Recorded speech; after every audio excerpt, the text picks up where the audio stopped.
വയനാട്ടിലെ പ്രകൃതി ദുരന്തം കേരളത്തെ കണ്ണീറാഴ്ത്തിക്കഴിഞ്ഞു. നമ്മുടെ സഹോദരങ്ങൾ, വളരെയധികം ആൾക്കാർ ആ ഉരുൾപൊട്ടലിൽ പെട്ടുപോയി, മരണപ്പെട്ടു. മണ്ണിനടിയിലെ ചെളിക്കുണ്ടിൽ അവർ താഴ്ന്നു. അവരുടെ വീടുകൾ ഒലിച്ചുപോയി. അവരുടെ മൃതദേഹങ്ങൾ 50-54 കിലോമീറ്റർ അകലെ പോത്തുകല്ലിലും ചാലിയാർ പുഴയിലും ഒക്കെ കണ്ടെത്തി. ചില കുഞ്ഞു കുട്ടികളുടെ 1 വയസ്സുള്ള കുട്ടികളുടെ മൃതദേഹം കണ്ടെത്തി. ഏകദേശം 177 ആൾക്കാരുടെ മൃതദേഹം കിട്ടിയെന്നാണ് ആ പോത്തുകല്ലിലെ അല്ലെങ്കിൽ ചാലിയാർ പുഴയിലും അതിൻ്റെ പരിസരങ്ങളിലുള്ള ഗ്രാമങ്ങളിലെ അരീക്കോട്, മഞ്ചേരി, അങ്ങ് നിലമ്പൂർ വഴി ചാലിയാർ പുഴ പോകും. അവിടങ്ങളിൽ വെള്ളം ഇറങ്ങിക്കഴിഞ്ഞപ്പം പല സ്ഥലങ്ങളിലും, പല കൃഷി സ്ഥലങ്ങളിലുമൊക്കെ മൃതദേഹങ്ങൾ അവിടെ ഇവിടെ ചെതറിക്കിടക്കുകയാണ്. 177 മൃതദേഹമാണ് ഒലിച്ച് ആ വെള്ളത്തിൽ കൂടെ വന്ന് 54 കിലോമീറ്റർ അകലെ ചാലിയാർ പുഴയിൽ കണ്ടെത്തി കഴിഞ്ഞത്. നമുക്ക് ഇതൊന്ന് എന്ത് സംഭവിച്ചു ഈ മേപ്പാടി പഞ്ചായത്തിലെ 3 വാർഡുകളിൽ? അതാണ് പല വാർത്തകളും ചാനലിൽ കൂടെ വരുന്നു, യൂട്യൂബിൽ കൂടെ വരുന്നു, സോഷ്യൽ മീഡിയയിലുണ്ട്. നമുക്ക് യഥാർത്ഥത്തിൽ അവിടെ എന്താണ് സംഭവിച്ചതെന്ന് നമുക്കൊന്ന് അറിയണം. എങ്ങനെയാണ് അതിൻ്റെ പ്രഭവ കേന്ദ്രം എവിടെയായിരുന്നു? ഇങ്ങനെയുള്ള ചില കാര്യങ്ങൾ നമുക്ക് ആധികാരികമായി കേരളത്തിലെ നമ്മുടെ സഹോദരങ്ങൾക്കുണ്ടായ ആ ജീവൻ നഷ്ടപ്പെടലും അവരുടെ വീടുകൾ മുഴുവൻ തൂത്തെഴുതി മായ്ച്ചു കളഞ്ഞതും അവരുടെ കൃഷിസ്ഥലങ്ങൾ മുഴുവൻ വാർന്നൊഴുകിപ്പോയതൊക്കെ നമുക്കൊന്ന് നോക്കേണ്ടിയിരിക്കുന്നു. ഈ മല നമുക്കറിയാം, ചൂരൽമല നമുക്കെല്ലാവർക്കും ഹൃദിസ്ഥമാണ്. മുണ്ടക്കൈ അതിൻ്റെ മുകളിലുള്ള ഗ്രാമം നമുക്ക് ഹൃദിസ്ഥമാണ്. അതിൻ്റെ മുകളിലെ അട്ടമല കിടക്കുന്നു. ഏറ്റവും ഉന്നതമായ മലയുടെ മുകളറ്റം അവിടെ നമ്മൾ കണ്ടു TV-യിൽ. അവിടുന്ന് ആണ് ഉരുൾപൊട്ടൽ തുടങ്ങിയത്. 2 സ്ഥലങ്ങളിൽ ഉരുൾ പൊട്ടി. പുഞ്ചിരിവട്ടം മലയിൽ 2 സ്ഥലത്താണ് തുടക്കത്തിൽ ആ ഉരുൾപൊട്ടലുണ്ടായത്. ആ 2 സ്ഥലത്തൊന്നും ചാലി കീറി താഴോട്ട് വന്നു. പുഞ്ചിരിവട്ടം കഴിഞ്ഞ് നേരെ അത് ഉൾവനമാണ്. അവിടെ ആദിവാസികൾ താമസിക്കുന്നുണ്ട്. അവിടെ ധാരാളം ആനകളുണ്ട്, മറ്റു മൃഗങ്ങളെല്ലാം ഉണ്ട്. എങ്കിലും ഏറ്റവും ഉന്നത സ്ഥലത്ത് പുഞ്ചിരിവട്ടത്ത് ആദിവാസികൾ താമസിക്കുന്നുണ്ട്. ആ ഉൾവനത്തിൻ്റെ താഴെയാണ് അട്ടമല. അവിടെ ഏകദേശം 17 കുടുംബങ്ങളോളം താമസമുണ്ട് അട്ടമലയിൽ. അട്ടമലയുടെ താഴെ മുണ്ടക്കൈ കിടക്കുന്നു. മുണ്ടക്കൈയിലോട്ട് ഇപ്പം എല്ലാവരും പോയി കഴിഞ്ഞു. ഇപ്പം അങ്ങോട്ട് അവിടെ പട്ടാളവും സൈന്യവും അതുപോലെ അവിടുത്തെ സാമൂഹിക പ്രവർത്തകരെല്ലാം, രാഷ്ട്രീയക്കാരെല്ലാം നീങ്ങിക്കഴിഞ്ഞു. എങ്കിലും മുണ്ടക്കൈയിലെ തൂത്തുപിറക്കിയ വീടുകളും ആൾക്കാരെയും കൊണ്ടുപോയെങ്കിലും അവിടുത്തെ ചെളി പുരണ്ട അല്ലെങ്കിൽ ചെളി അല്ലെങ്കിൽ 10-20 അടി താഴെ വരെ ചെളിയിൽ കിടക്കുന്ന മൃതദേഹങ്ങൾ ഇനിയുമുണ്ട്. നമുക്ക് ഇതുവരെ നമ്മൾ നോക്കിക്കഴിയുമ്പോൾ ഏകദേശം 8200ഓളം പേരുകൾ അവിടെ ക്യാമ്പുകളിൽ 4-5 ക്യാമ്പുകളായിട്ട് കിടക്കുകയാണ്. 8200 പേര്. അപ്പം അട്ടമല നമ്മൾ ഏറ്റവും മുകളിൽ പുഞ്ചിരിവട്ടം, അവിടുത്തെ ഉൾവനമാണ്. ആദിവാസികൾ ഇപ്പോഴും അവിടെയുണ്ട്. കുറേ ആദിവാസികൾ അവിടുന്ന് ഒഴുകിപ്പോയിട്ടുണ്ട്. അവരെ അവിടുന്ന് ഇനി അവശേഷിക്കുന്നവർ അവിടുന്ന് മാറാൻ തയ്യാറല്ല. നമുക്കത് മാറ്റാനും കഴിയില്ല. അതിൻ്റെ തൊട്ട് താഴെ അട്ടമലയിലെ 17 കുടുംബങ്ങളും ഒലിച്ചുപോയി. അതിൽ എത്ര പേര് ജീവിച്ചിരിപ്പുണ്ട്, എത്ര പേർക്ക് ജീവൻ രക്ഷപ്പെട്ടു, ഒന്നും വ്യക്തതയില്ല. അവിടെ 17 കുടുംബവും അവിടുത്തെ ആ മലവെള്ളപ്പാച്ചിലിൽ ഒലിച്ചുപോയി. അതിന് താഴെ മുണ്ടക്കൈയാണ്. മലയുടെ അടുത്ത 3ാമത്തെ സ്റ്റേജിൽ മുണ്ടക്കൈയിൽ ഏകദേശം 400 കുടുംബങ്ങളുണ്ടെന്നാണ് പറയുന്നത്. ആ 400 കുടുംബങ്ങളിൽ 4 പേര് വെച്ച് ആ കുടുംബങ്ങളിലുണ്ടെങ്കിൽ 1600 പേര്, ഏറ്റവും കുറഞ്ഞത് അത്രയും പേര് താമസിക്കുന്ന സ്ഥലമാണ്. ആ ഗ്രാമത്തിൽ അല്ലെങ്കിൽ മുണ്ടക്കൈയിൽ 400 കുടുംബങ്ങളിൽ 30 കുടുംബം ഒഴിച്ച് 30 വീടുകൾ ഒഴിച്ച് ബാക്കി മുഴുവൻ ഒലിച്ചുപോയി. അവിടുത്തെ ജനങ്ങൾ മുഴുവൻ ഒലിച്ചുപോയി. അവരുടെ മുകളിൽ വലിയ തടികളും വലിയ കല്ലുകളും ഒരു വീടിൻ്റെ അത്രയുള്ള കല്ലുകളുമൊക്കെ ആ പുഞ്ചിരി വട്ടത്തുനിന്ന് മുതൽ താഴോട്ട് ഒഴുകി ഈ വീടുകളിൽ ഇടിച്ച് വീടുകളുമായി അത് ഒഴുകിപ്പോയി അത് ചൂരൽമല വരെ വന്നു കിടക്കുന്നത് നമുക്ക് കാണാം. അത്ര ബൃഹത്തായ പാറക്കൂട്ടങ്ങളാണ്. അത് എത്രയും ശക്തിയായിട്ട് ഇത്രയും വലിയ പാറകൾ എങ്ങനെ ഒഴുകി വന്നു എന്ന് നമുക്ക് ചിന്തിക്കുമ്പം ആ മലയുടെ മുകളിൽ നിന്ന് വന്ന ആ ഉരുൾപൊട്ടലിലെ ആ ജലത്തിൻ്റെ സ്പീഡ് എത്രമാത്രം ഉണ്ടെന്നും അതിൻ്റെ ശക്തി എത്ര ഉണ്ടെന്നും നമുക്ക് മനസ്സിലാവും. ഏതായാലും മുണ്ടക്കയിലെ 400 കുടുംബത്തിലെ 30 കുടുംബം ഒഴിച്ച് ബാക്കി മുഴുവൻ അവിടുന്ന് കവർന്നെടുത്തുകൊണ്ട് പോയി. ചൂരൽമല എന്ന് പറഞ്ഞാൽ അവിടുത്തെ ഏറ്റവും വലിയ ഒരു സിറ്റിയാണ്. അവിടെ ധാരാളം ആൾക്കാർ താമസിക്കുന്നുണ്ട്. അവിടെ ടൗൺഷിപ്പാണ്. അതിൻ്റെ തൊട്ട് മുകളിൽ തന്നെ അവിടുത്തെ വൊക്കേഷണൽ ഹയർ സെക്കൻഡറി സ്കൂളുണ്ട്. ആ സ്കൂളിൻ്റെ നടുവിൽ കൂടെയാണ് ഈ പുഴ മാറി ഒഴുകി പോകുന്നത്. ഏറ്റവും മുകളിലെ കണ്ണാടിപ്പുഴയുണ്ട്. പിന്നെ ചൂരൽമല പുഴയുണ്ട്. ആ മുണ്ടക്കയിലും അവിടുന്നും ചില ചാലുകൾ ഒലിക്കുന്നുണ്ട്. നമ്മളിപ്പം പൊതുവെ ഏരിയൽ വ്യൂ നോക്കിക്കഴിയുമ്പം ഏറ്റവും മുകളിൽ നിന്ന് 2 സ്ഥലത്തുനിന്ന് ചാലുകൾ പൊട്ടി അവിടുത്തെ കല്ലും മണ്ണും തടികളും ആയിട്ട് വന്ന് തൊട്ട് താഴെ അവർ വലിയ കല്ല്, മരങ്ങൾ, മണ്ണ് എല്ലാം കൂടെ ഒലിച്ച് മുണ്ടക്കയിൽ വന്നു. അവിടുത്തെ 400 കുടുംബങ്ങളെയും ഏകദേശം 90% കുടുംബങ്ങളെയും തൂത്തുപിറക്കി താഴോട്ട് കൊണ്ടുപോയി. ചൂരൽമലയും ആ മുണ്ടക്കയും ബന്ധപ്പെടുന്ന വലിയ പാലം അതവിടെ കാണാനില്ല. അവിടെയാണ് ബെയിലി സിസ്റ്റത്തിൽ ഇപ്പം 2 ദിവസത്തെ പ്രയത്നം കൊണ്ട് പട്ടാളക്കാർ പാലം തീർക്കുന്നു. ആ പാലത്തിൽ കൂടെ JCB മറ്റുള്ള മെഷീൻസും അങ്ങ് മുണ്ടക്കയിലും അതുപോലെ തന്നെ അട്ടമല വരെ പോകും എന്നാണ് ഞാൻ കരുതുന്നത്. ഇപ്പം നമുക്ക് ഏകദേശം 264 പേര് അത്രയും പേർ മരിച്ച് ഡെഡ് ബോഡി കിട്ടിയിട്ടുണ്ട്. 240 പേരെ കാണാതെ പോയി, ഡെഡ് ബോഡി കിട്ടാതെ പോയവരാണ്. ഏകദേശം 600 പേരെ ഇതുവരെ നമുക്ക് നഷ്ടമായി എന്ന് പറയേണ്ടി വരും. കാരണം ആ പോത്തുകല്ലിലെ 177 പേരുടെ മൃതശരീരം കിട്ടി. അതോടൊപ്പം തന്നെ 100-120 പേരുടെ ശരീരഭാഗങ്ങളാണ് കിട്ടിയത്. മുകളിൽ നിന്ന് ബൃഹത്തായ വലിയ കല്ലുകളൊക്കെ ഉരുണ്ട് വന്ന് വീടിൻ്റെ മുകളിൽ കൂടെ പോയി അവരെ ഛിന്ന ഭിന്നമാക്കി. അവരുടെ ശരീരത്തിൻ്റെ പല കഷണങ്ങളായിട്ട് മാറിപ്പോയി. അങ്ങനെ അത് ഒഴുകി 54 കിലോമീറ്റർ അകലെയുള്ള പോത്തുകല്ലിൽ വന്നിരിക്കുന്നു. പോത്തുകല്ലിൽ നിന്ന് പിന്നീട് നിലമ്പൂർ വഴി ചാലിയാർ ഒഴുകുകയാണ്. നിലമ്പൂർ വന്ന ശേഷം നിലമ്പൂരിൽ നിന്ന് അത് ഭാരതപ്പുഴ ഒഴുകി കടലിലോട്ട് പോവുകയാണ്. അപ്പം ഈ ഒരു സംഭവം നമ്മളെ ഞടുക്കി. ഇത് 8000 പേരെ പുനരധിവസിപ്പിക്കുക എന്ന് പറഞ്ഞാൽ വളരെയധികം ബുദ്ധിമുട്ടുള്ള കാര്യമാണ്. ഒന്നാമത് കേരള സർക്കാർ വളരെയധികം സാമ്പത്തികമായി വളരെയധികം ഞെരുങ്ങിക്കഴിയുകയാണ്. നമുക്ക് 2019 പല ഇതുപോലെയുള്ള പെട്ടിമുടി അതുപോലെയുള്ള സ്ഥലങ്ങൾ ഇടുക്കിയിലെ വയനാട്ടിലെ പല സ്ഥലത്തും പുനരധിവാസം ഇന്ന് വരെ നമുക്ക് കംപ്ലീറ്റ് ആയിട്ട് തീർക്കാൻ കഴിഞ്ഞില്ല എന്നുള്ള വസ്തുത അവിടെ നിൽക്കുന്നുണ്ട്. നമ്മുടെ സുനാമി സമയത്തെ ആൾക്കാർ എന്നാണ് സുനാമി നടന്നതെന്ന് നമുക്കറിയാം. 2018-19 ആ സുനാമിയിലെ ആൾക്കാർ ഇന്നും അവർ ക്യാമ്പുകളിൽ കഴിയുന്ന അവസ്ഥയാണ്. സർക്കാരിനോ നമുക്കോ അവർക്ക് വീട് വെച്ച് കൊടുക്കാനും പഴയ സ്ഥലത്ത് അവരെ താമസിപ്പിക്കാനും പുനരധിവാസത്തിന് സാധിക്കുന്നില്ല എന്നാണ്. ചിലരൊക്കെ പണക്കാരുമൊക്കെ പലരും സംഭാവനയൊക്കെ ചെയ്തെന്ന് വിചാരിച്ചാൽ അതിന് ഒരിക്കലും ഒരു സർക്കാരിൻ്റെ സാമ്പത്തിക സ്ഥിതി അനുവദിക്കുന്നില്ല. പ്രത്യേകിച്ച് കേരള സർക്കാർ സാമ്പത്തികമായി വളരെയധികം ബുദ്ധിമുട്ടി ശക്രശ്വാസം വലിച്ചുകൊണ്ടിരിക്കുന്ന അവസ്ഥയിൽ ഇപ്പം അവിടുത്തെ പ്രവർത്തനത്തിന് സർക്കാരിന് പണം മുടക്കാൻ ഉണ്ടാവില്ല. അത് കഷ്ടപ്പെട്ടു പോകും. 8000 പേരാണ് ക്യാമ്പിൽ. അവർക്ക് ഫുഡ് കൊടുക്കാൻ തന്നെ 2 മാസത്തെ ചിലവ് നമ്മൾ ആലോചിച്ചോണം. 1-2-3 മാസം അവരവിടെ കിടക്കേണ്ടി വരും. ഇതിന് എൻ്റെ മനസ്സിൽ തോന്നുന്ന പ്രതിവിധി നമുക്കറിയാം. നമ്മൾ വരുത്തി വെച്ചതാണ് എന്നുള്ള വാർത്തകളൊക്കെ വരുന്നുണ്ട്. കേരളത്തിലെ ജനങ്ങൾ എവിടെ പോയി താമസിക്കും? ആരാണ് അവർക്ക് ഷെൽട്ടർ കൊടുക്കുന്നത്? ആർക്കാണ് അവരെ പുനരധിവസിപ്പിക്കാൻ കഴിയുന്നത്? ഇതൊന്നും പ്രായോഗികമായിട്ട് നടക്കില്ല.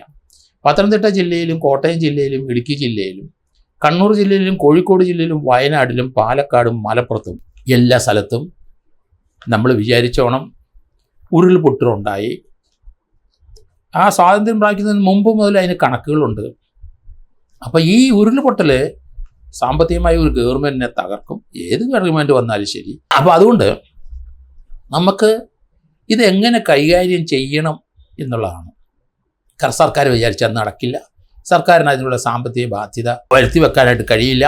അത്രയും ബാധ്യത സർക്കാർ തന്നെ നിലനിൽക്കുന്നത് തന്നെ സാമ്പത്തികമായി വലിയ മന്ദീഭവിച്ച് നിൽക്കുന്ന ഒരു അവസ്ഥയിൽ തന്നെയാണ്. ഈ സന്ദർഭത്തിൽ നമ്മുടെ സഹോദരങ്ങളെ നമുക്ക് എന്ത് ചെയ്യണം? മുഖ്യമന്ത്രിക്ക് ആവശ്യമുള്ള പിന്തുണ നമ്മൾ കൊടുക്കണം. സംസ്ഥാനത്തെ മുഖ്യമന്ത്രിയാണ്. രാഷ്ട്രീയമായി പല പല അഭിപ്രായ വ്യത്യാസങ്ങളും അതേമായിട്ടുണ്ടാകാം, ചേരിപ്പോരുണ്ടാകാം, അതൊക്കെ അവിടെ നിൽക്കട്ടെ. നമുക്ക് ഇപ്പോൾ ഉണ്ടായ ഈ ദുരവസ്ഥ നമ്മുടെ 3-4 ഗ്രാമങ്ങളിലെ കുട്ടികളും അവിടുത്തെ ആൾക്കാരും മുഴുവനും വെള്ളത്തിൽ ഉരുൾപൊട്ടലിൽ ഒഴുകിപ്പോയി ഏകദേശം 10-600 പേരെ നമുക്ക് നഷ്ടപ്പെട്ട് കഴിഞ്ഞ അവസ്ഥയാണ്. 8000 പേര് ക്യാമ്പിലും ഉണ്ട്. അപ്പോൾ അതുകൊണ്ട് ഇതിന് ഒരു ഗവൺമെൻറ്റിനൊന്നും ഇതിനൊരു പ്രതിവിധി കാണാൻ കഴിയില്ല. അതുകൊണ്ട് ഗവൺമെൻറ് പിന്നിലോട്ട് നിൽക്കട്ടെ. മുഖ്യമന്ത്രിയും മന്ത്രിമാരും ധനകാര്യ സ്ഥാപനങ്ങളും എല്ലാവരും, എനിക്ക് തോന്നുന്നത് ഗാഡ്ഗിൽ കമ്മീഷനും ഒക്കെ നമുക്കറിയാം, പശ്ചിമഘട്ടത്തിൽ അദ്ദേഹം കഴിഞ്ഞ പ്രാവശ്യം പുത്തുമലയിൽ അവിടെ ഉരുൾപൊട്ടലുണ്ടായി കഴിഞ്ഞപ്പം ഗാഡ്ഗിൽ അവരവിടെ വന്നു. അവിടെ വന്നിട്ട് അദ്ദേഹം പറഞ്ഞു, ഞാൻ മരിക്കുന്നതിന് മുമ്പ് 5 വർഷത്തിന് മുമ്പ് ഈ പശ്ചിമഘട്ടത്തിലെ ഈ കുടിയേറ്റം അല്ലെങ്കിൽ ഈ പശ്ചിമഘട്ടത്തിലെ ഏരിയയിൽ ഇതുപോലെയുള്ള പ്രശ്നങ്ങൾ വരുന്നത് കൊണ്ട് ആ മനുഷ്യനുണ്ടാകുന്ന ദുരന്തം കാണാനിടയാകും എന്ന് അദ്ദേഹം പറഞ്ഞു. നമ്മളിപ്പം ദുരന്തം കണ്ടു. ഈ ദുരന്തത്തിന് നമുക്ക് എങ്ങനെയാണ് ഒരു പരിഹാരം ഇനി ഉണ്ടാകാതെ, അല്ലെങ്കിൽ ഇനി അധികം ദുരന്തം ഉണ്ടാകാതെ? കേരളത്തിൽ നമുക്കത് തടഞ്ഞു നിർത്താൻ പറ്റില്ല. നമുക്കിത് മുൻകൂട്ടി കാണാനും പറ്റില്ല. മഴ പെയ്ത് ഒരു ഭാഗത്ത് നമുക്കറിയാം മേഘസ്ഫോടനം ഉണ്ടായി.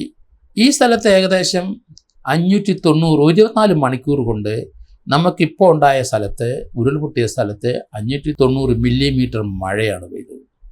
ഒരിക്കലും നമുക്ക് ആലോചിക്കാൻ കൂടി കഴിയില്ല. ആ വെള്ളം ആ മലയുടെ മുകളിൽ നിറഞ്ഞ് അവിടെ നിന്ന് താഴോട്ട് കല്ലും മണ്ണും മരങ്ങളുമായിട്ട് ഒഴുകി. അങ്ങനെയാണ് ഈ നാശനഷ്ടം ഉണ്ടായത്. അത് മുൻകൂട്ടി കണ്ടിരുന്നു, അവിടുന്ന് മാറണം എന്നൊക്കെ പലരും പറയുന്നെങ്കിലും അതിനോട് എനിക്ക് യോജിക്കാൻ പറ്റില്ല.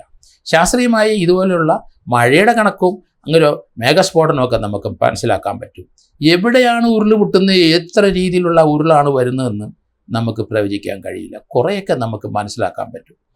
ഇവിടെയുള്ള ആൾക്കാരെ പുനരധിവസിപ്പിക്കാൻ ഇപ്പം നമുക്ക് ആ ഉരുൾ പൊട്ടി വെള്ളം പോയതും കരയെടുത്തു പോയതും എല്ലാം നമ്മൾ കണ്ടു. അതേസമയത്ത് നമ്മളവിടെ നോക്കുമ്പം ഏരിയൽ വ്യൂവിലൊക്കെ നല്ല പച്ചപ്പുള്ള കൃഷിസ്ഥലങ്ങളാണ്. അവിടുത്തെ മെയിൻ കൃഷികൾ നമ്മൾ പല സ്ഥലത്തും കണ്ടു. ഏരിയൽ വ്യൂവിൽ തേയില കൃഷി കണ്ടു. ഹാരിസൺ മലയാളം പ്ലാന്റേഷൻ അവിടെ ഉണ്ട്. അവർ തേയില ചെയ്യുന്നുണ്ട്. അതോടൊപ്പം തന്നെ അവിടെ ഏലകൃഷി നടക്കുന്നുണ്ട്. ഹാരിസൺ മലയാളം പ്ലാന്റേഷൻ കുന്നിൻ്റെ അവിടെ തേയില വെക്കുന്നത് കൊണ്ടൊരു ഗുണം, അതിൻ്റെ വേരുകളാണ് മണ്ണിനെ അവിടെ നമ്മൾ പിടിച്ചു നിർത്തും. അവിടെ മണ്ണൊലിപ്പുണ്ടാവില്ല. അപ്പോൾ അത് ഈ മലമ്പ്രദേശങ്ങളിൽ നമുക്ക് മൂന്നാർ അതുപോലെയാണ്, പീരുമേട് അങ്ങനെയാണ്. പല സ്ഥലങ്ങളിലും തേയില, ആസാമിലൊക്കെ പല സ്ഥലത്തും തേയിലയാണ് ചെയ്യുന്നത്. കാരണം മണ്ണൊലിപ്പ് തടയും. അവിടെ തേയിലകൾ എങ്ങനെയാണ് ആ മണ്ണിനെ പിടിച്ചു നിർത്തും. വേര് പൊട്ടി അത് അവിടെ മണ്ണ് നിൽക്കും. അവിടെ അങ്ങ് ഒന്നും ചെയ്യാൻ നമുക്ക് അവിടെ കിളയ്ക്കാൻ തന്നെ ബുദ്ധിമുട്ടാണ്. ഹാരിസൺ മലയാളം പ്ലാന്റേഷൻ ഇവിടെ നമ്മൾ ഈ ചൂരൽമലയിലും മുണ്ടക്കയിലും അവിടെയൊക്കെ നമ്മൾ കണ്ടു. ധാരാളം ആയിട്ട് തേയില കൃഷി അവിടെ നടക്കുന്നതായിട്ട് നമ്മൾ കണ്ടു. അവിടെങ്ങും ഈ ദുരിതം അവിടെ ബാധിച്ചില്ല എന്ന് നമുക്ക് ഒരു ചിന്ത എൻ്റെ മനസ്സിൽ കൂടെ വരുന്നത്, ഇവരെ പുനരധിവസിപ്പിക്കാൻ കഴിയില്ല സർക്കാരിനും ഒരു ഏജൻസിക്കും കഴിയില്ല. കാരണം ഇതിനു മുമ്പുള്ളായ ദുരന്തങ്ങളിൽ പെട്ടവരെ പലർക്കും അത് നമുക്ക് പുനരധിവാസം തീർക്കാൻ പറ്റിയിട്ടില്ല എന്നുള്ളതാണ്. അതുകൊണ്ട് ഗാഡ്ഗിൽ കമ്മീഷൻ്റെ പല നിരീക്ഷണങ്ങളോടും നമ്മുടെ രാഷ്ട്രീയക്കാരും ഇവിടെയുള്ള ജനങ്ങളും കൃഷിക്കാരും ഒക്കെ എതിർത്തിരുന്നു എങ്കിലും നമുക്ക് ചില കാര്യങ്ങളിലൊക്കെ വിട്ടുവീഴ്ച ചെയ്ത് മുന്നേറാനേ സാധിക്കുകയുള്ളൂ. ഇപ്പോൾ ഇവിടെ തന്നെ 8000 പേരെ പുനരധിവസിപ്പിക്കുക എന്ന് പറയുന്നത് നമുക്കറിയാം. അവർ ചൂരൽമലയിലും മുണ്ടക്കയിലും അട്ടമലയിലും ഉള്ളവരാണ്. അവിടുത്തെ കുടുംബങ്ങളെല്ലാം നശിച്ചുപോയി മിക്കവാറുള്ളവർ. ഇപ്പോൾ ആ കുടുംബത്തിലെ ഏതെങ്കിലും അംഗം ജീവിച്ചിരിപ്പുണ്ടെങ്കിൽ ഏതെങ്കിലും അവരുടെ ബന്ധുക്കളുണ്ടെങ്കിൽ അവരെ ഓരോരുത്തരെയും ഇപ്പം അവിടെ മണ്ണിനോട് അല്ലെങ്കിൽ അവിടെ JCB വെച്ച് അവരുടെ പഴയ സ്ഥലങ്ങളൊക്കെ ഓരോരുത്തർക്കും പോയാൽ നമുക്ക് കണ്ടുപിടിക്കാൻ പറ്റും. ഓരോരുത്തരെയെങ്കിലും ഗവൺമെൻറ് അവിടെ പോകണം. ഗവൺമെൻറ്റിൻ്റെ എല്ലാ ചെയ്തികളും ഇനി ആ ജില്ലാ പഞ്ചായത്തിൻ്റെയും ആ മേപ്പാടി പഞ്ചായത്ത് പ്രസിഡൻറ്റിൻ്റെയും അവിടുത്തെ വാർഡിലെ കൗൺസിലർമാരുടെ മേൽനോട്ടത്തിൽ തന്നെയായിരിക്കണം. ജില്ലാ പഞ്ചായത്തും അവിടുത്തെ കളക്ടറും അവിടുത്തെ SP അവരും യോജിച്ച് നിൽക്കണം. എന്നിട്ട് മേപ്പാടി പഞ്ചായത്തിലെ എല്ലാ വാർഡംഗങ്ങളും പഞ്ചായത്ത് പ്രസിഡൻറ്റും ജില്ലാ പഞ്ചായത്ത് അംഗങ്ങളും ആ സ്ഥലങ്ങളിൽ ചൂരൽ മലയിലും മുണ്ടക്കയിലും അട്ടമലയിലും പുഞ്ചരിവട്ടത്തും ഈ സ്ഥലങ്ങളിൽ പോയി ഓരോരുത്തർ കുടുംബക്കാരെ ബാധിച്ചിരിക്കുന്ന ഈ ദുരന്തത്തിൽ നിന്ന് മോചനം കിട്ടാൻ ആ ആവാസ വ്യവസ്ഥയിൽ ജീവിച്ചു വന്ന അവർക്ക് അതിനടുത്ത് വെള്ളം കയറാത്ത സ്ഥലങ്ങളുണ്ട്. അവിടെ ചെറിയ രീതിയിലെങ്കിലും ഒരു വീട് വെച്ച് പുനരധിവസിപ്പിച്ചാൽ അവർക്ക് ഉരുൾപൊട്ടി മണ്ണും കല്ലുമായി പോയ സ്ഥലങ്ങളെ പതുക്കെ റിക്കവർ ചെയ്ത് കൃഷിക്ക് മാത്രം താമസിക്കാനല്ല, അവിടെ കൃഷി മാത്രം ഉപയോഗിക്കണം. അതിനൊക്കെ പ്രത്യേക കണക്കുകൾ വേണം. പണ്ട് ചെറുതായിട്ട് ഒഴുകിക്കൊണ്ടിരുന്ന വെള്ളം ഇപ്പം വലിയ വീതിയിൽ അവിടെ വെള്ളം ഒഴുകി വലിയ വീതിയിൽ കരയെടുത്തു പോയി.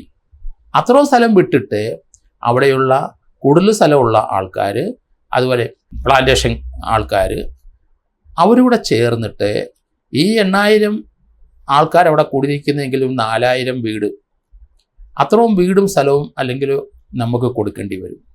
അവരെ ഈ മലവെള്ളം വന്ന് ഈ ഉരുൾപൊട്ടിപ്പോയ സ്ഥലങ്ങൾ നമുക്കിപ്പം കൃത്യമായിട്ട് കാണാൻ പറ്റുന്നുണ്ട്. അതിൻ്റെ മുകളിൽ അവർക്ക് ഓരോ വീട് വെക്കാനുള്ള സൗകര്യങ്ങൾ കൊടുക്കണം. അത് പഞ്ചായത്തും പഞ്ചായത്ത് കമ്മിറ്റികളും മേപ്പാടി പഞ്ചായത്തുമാണ് അത് തീരുമാനിക്കേണ്ടത്. അത് ഗവൺമെൻറ്റിൻ്റെ ഏജൻസികൾ ഇവിടുന്ന് ആരും അവിടെ പോയി അതിൽ കൊടുക്കണ്ട, അതിൽ പോയി ഇടപെടരുത്. അവിടെയുള്ളവർക്ക് അവിടുത്തെ ജനങ്ങളുടെ പ്രശ്നങ്ങൾ നേരിട്ടറിയാം. അവരെ ഇടപെട്ട് അങ്ങനെ അതിനകത്ത് പ്രതിനിധികളായി പഞ്ചായത്ത് പ്രസിഡന്റന്മാർ, ജില്ലാ പഞ്ചായത്ത് അംഗങ്ങൾ, അവിടുത്തെ SP, അവിടുത്തെ പോലീസ് വേണം, അവിടുത്തെ മഹലിൻ്റെ പ്രതിനിധികൾ, ക്രിസ്ത്യൻ പുരോഹിതന്മാർ, SNDPയുടെ അംഗങ്ങൾ, മറ്റ് SC/STയുടെ പ്രതിനിധികൾ, ഇവരെല്ലാവരും കൂടി ആലോചിച്ച് അവിടെ ഇത്രയും ജനങ്ങളെ ഒരേ സ്ഥലത്ത് തന്നെ അവരുടെ ആവാസ വ്യവസ്ഥയിൽ തന്നെ 2 സെൻറ്റിലോ 5 സെൻറ്റിലോ കുടിയിരുത്തി അവരവർ തന്നെ ചെറിയ ഷെഡും വെച്ച് തൽക്കാലം സർക്കാരിൻ്റെ സാമ്പത്തിക ബാധ്യത കൊണ്ടാണ് ഞാനിത് പറയുന്നത്, അവിടെ തന്നെ കുടിയിരുത്തണം. ഈ മലവെള്ളപ്പാച്ചിൽ പോയ സ്ഥലത്തൊന്നും ആരെ അധിവസിപ്പിക്കാൻ തയ്യാറാകാൻ പാടില്ല. കാരണം വീണ്ടും അതുപോലെയുള്ള പ്രശ്നങ്ങൾ ഉണ്ടാകാം. ഇനിയിപ്പം ഈ ഉരുളുപൊട്ടിയ സ്ഥലങ്ങളല്ലാതെ മറ്റ് സ്ഥലത്തുനിന്നും ഉരുളുപൊട്ടാനുള്ള സാധ്യത വളരെ കൂടുതലാണ്. അത് നമുക്ക് തടഞ്ഞു നിർത്താൻ പറ്റില്ല. എങ്കിലും പുനരധിവാസം എന്ന് പറഞ്ഞാൽ ഇവരെ സർക്കാരിനോ അല്ലെങ്കിൽ സന്നദ്ധ സംഘങ്ങൾക്കൊന്നും ഒരു കാലത്തും ഇവരെ താങ്ങി നിർത്താൻ കഴിയില്ല. കൂടി വന്നാൽ 1 മാസം 2 മാസം ആ ക്യാമ്പിൽ നിൽക്കുന്നവർക്ക് ആ സംരക്ഷണം നമ്മൾ കൊടുക്കും. പിന്നീട് അവർക്ക് തീർച്ചയായിട്ടും അവർക്ക് വസ്ത്രത്തിൻ്റെ പ്രശ്നം വരും, അവർക്ക് ദൈനംദിനം കുളിക്കാൻ പോകാനും ബാത്റൂമിലുള്ള പ്രശ്നങ്ങൾ വരും. അതുകൊണ്ട് ഇതിനൊരു പരിഹാരം നമുക്ക് കൊടുക്കാൻ ഗവൺമെൻറ്റിനോ ഏജൻസികൾക്കോ ഒന്നും സാധിക്കില്ല. അത്ര ഭീകരമായ ഒരു രംഗമാണ് ഇപ്പം നമ്മുടെ മുമ്പിലുള്ളത്. അതുകൊണ്ട് കാലോചിതമായി നമ്മൾ ചിന്തിക്കണം. നമ്മൾ വളരെ അധികം ചിന്തിച്ചിട്ട് ഇങ്ങനെയുള്ള ഒരു പ്രശ്നത്തിൽ നിന്ന് കരകയറാൻ വേറെ ഒരു മാർഗവും ഞാൻ കാണുന്നില്ലാത്തതുകൊണ്ട് ഇതുപോലെയുള്ള ചില നിർദ്ദേശങ്ങൾ വെക്കുന്നതിൻ്റെ കാരണം അതുകൊണ്ടാണ്. കാരണം പല ക്യാമ്പുകളും ഇന്നും ഇതുപോലെയുള്ള ക്യാമ്പുകൾ ദുരിതം അനുഭവിച്ച് കേരളത്തിൻ്റെ പല സ്ഥലത്തും ഇടുക്കിയിലും വയനാട്ടിലും പാലക്കാട്ടും അതുപോലെ തന്നെ തിരുവനന്തപുരത്തും പല മുണ്ടക്കയത്തും അവിടങ്ങളിലെല്ലാം ഉണ്ട്. ഉരുൾപൊട്ടിയ സ്ഥലങ്ങളിലെല്ലാം അല്ലെങ്കിൽ അവിടെ നദികൾ കരകവിഞ്ഞൊഴുകി നഷ്ടപ്പെടുത്തിയതൊക്കെ അറിയാം നമുക്ക്. അതുകൊണ്ട് ഇതുപോലെയുള്ള നഷ്ടപ്പെട്ട അവരവരെ വീടിരിക്കുന്ന സ്ഥലത്തോട്ട് അവരെ ഒരു പ്രതിനിധിയെ പോകാൻ അനുവദിച്ചുകൊണ്ടും അതിനടുത്ത് തന്നെ അവർക്ക് ഉരുളിൽ ബാധിക്കാത്ത സ്ഥലങ്ങളിലെ കൃഷിസ്ഥലങ്ങളിലെ അവർക്ക് തൽക്കാലത്തേനെ ഒരു ആശ്രയത്തിന് വേണ്ടി ചെറിയൊരു വീട് വെക്കാൻ അത് അവരും അവരുടെ സന്നദ്ധ സേവനങ്ങളും ഇതൊക്കെ ചെയ്തോളും. സർക്കാരും മുഖ്യമന്ത്രിയും മറ്റു മന്ത്രിമാരും MLAമാരും പിന്നിൽ നിന്നാൽ മതി. കാരണം അവിടുത്തെ പഞ്ചായത്ത് തന്നെ അവർക്ക് വേണ്ട മോറൽ സപ്പോർട്ടും അവർക്ക് വേണ്ട സാമ്പത്തിക സഹായവും അവർക്ക് വേണ്ട വീട് വെക്കാനും ടെമ്പററി ഷീറ്റ് ആർക്കും വാർത്ത കെട്ടിടമല്ല ഞാൻ പറയുന്നത്. 2 മുറി മതി ഷീറ്റിട്ട് വെച്ചാൽ നമുക്ക് കൂടി വന്നാൽ ഓരോ വീടിനും ഒരു 50,000 രൂപയിൽ തന്നെ നിൽക്കണം. ബാക്കിയുള്ള ആൾക്കാർ സന്നദ്ധ സേവാ സംഘങ്ങൾക്ക് സപ്ലൈ ചെയ്തോളൂ. അതുകൊണ്ട് അത് പഞ്ചായത്ത് മൊത്തമായിട്ടല്ല, ഓരോരുത്തരെയും ഐഡൻറ്റിഫൈ ചെയ്ത് അവരവർക്ക് വെക്കാനുള്ള സ്ഥലം, അവിടെ കൂടുതൽ സ്ഥലമുള്ളവരെന്ന് ചോദിച്ച് വാങ്ങിച്ച് 5 സെൻറ്റോ 10 സെൻറ്റോ. കാരണം അവിടെ ജാതി മത ചിന്തകളൊന്നും അവിടെ ഇല്ല. എല്ലാവരും ഒരുപോലെ ചിന്തിക്കുന്നവരും ആ ദുഃഖത്തിലെ ജാതി മത ചിന്തയില്ലാതെ പരസ്പരം കെട്ടിപ്പിടിച്ച് കരയുന്നതും നഷ്ടപ്പെട്ടവരെ ഓർത്ത് വിലപിക്കുന്നതൊക്കെ നമ്മൾ കണ്ടുകൊണ്ടിരിക്കുകയാണ്. അതുകൊണ്ട് നമ്മൾ മാറി ചിന്തിക്കണം. നമുക്ക് ഇനി ഇതുപോലെയുള്ള പ്രശ്നങ്ങളുണ്ടാവും. കേരളത്തിലെ കാലാവസ്ഥ മാറി, നമുക്ക് മിക്കവാറും മാസങ്ങളിലും മഴ ലഭിച്ചുകൊണ്ടിരിക്കുന്നു. നമ്മുടെ കടലിലെ വെള്ളത്തിൻ്റെ തോത് ഉയർന്നു വരുന്നുണ്ട്. പല സ്ഥലത്തും കേരളത്തിൻ്റെ പല ഭാഗത്തും കടലാക്രമണം രൂക്ഷമാണ്. കരയിലോട്ട് കയറി വരുന്ന പല സ്ഥലങ്ങളും നമുക്ക് ഐഡൻറ്റിഫൈ ചെയ്യാൻ സാധിക്കും. അതുകൊണ്ട് വ്യത്യസ്തമായി ചിന്തിക്കണം. ഒരു സീരിയ ടൈപ്പിലുള്ള കാര്യങ്ങളല്ല നമ്മൾ ചെയ്യേണ്ടത്. കേരളത്തിലെ ഏറ്റവും വലിയ ദുരന്തമാണിത്.